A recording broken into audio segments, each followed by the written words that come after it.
মহাতাব তাদের কঠিন পরিস্থিতিতে সাহায্য করতে রাজি হয় এবং বাহাদুরের এক বন্ধুর বাড়িতে আশ্রয় নেয়। এদিকে বাসন্তী জানতে পারে তার স্বামী দূরে কোথাও নয়, বরং এই গ্রামেই আছে। সে বিভিন্ন অজুহাতে মহতাবকে খাবার দিতে শুরু করে।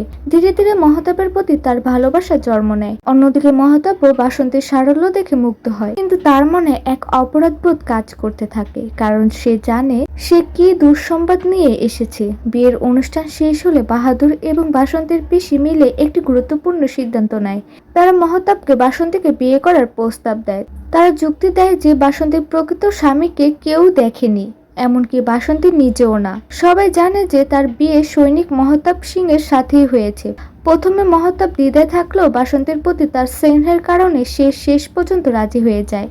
বাসন্তী ও মহতাবের বিয়ের প্রস্তুতি যখন পুরোদমে চলছে, ঠিক তখনই একজন অপ্রত্যাশিত অতিথি এসে সবকিছু পাল্টে দেয়। সে ছিল মহতাবের বন্ধু ভীম সিং।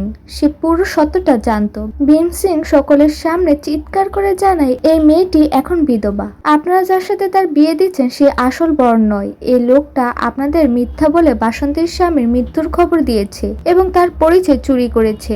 এই কথা শুনে বাসন্তী স্তম্ভিত হয়ে যায়। পরিবারের সদস্যরা মহতাবকে মারতে উদ্যত হয়। ঠিক তখনই মহতাব নয়, গর্জন করে ওঠে বাহাদুর। সে গ্রামের মানুষকে প্রশ্ন করে, আমার 19 বছরের বোন বিধবা হয়েছে, এখন কি তাকে সাদা পোশাকে ঘরের এক কোণে লুকিয়ে রাখবো? এতে কি আমাদের সম্মান বাড়বে, নাকি একজন ভালো মানুষের সাথে তার বিয়ে দিলে সে সুখী হবে? বাহাদুরের যুক্তিসঙ্গত কথা গ্রামের মানুষের মন ছুঁয়ে যায়। তারা বুঝতে পারে যে পুরনো প্রথা মেনে একটি মেয়ের জীবন নষ্ট করার কোনো মানে নেই।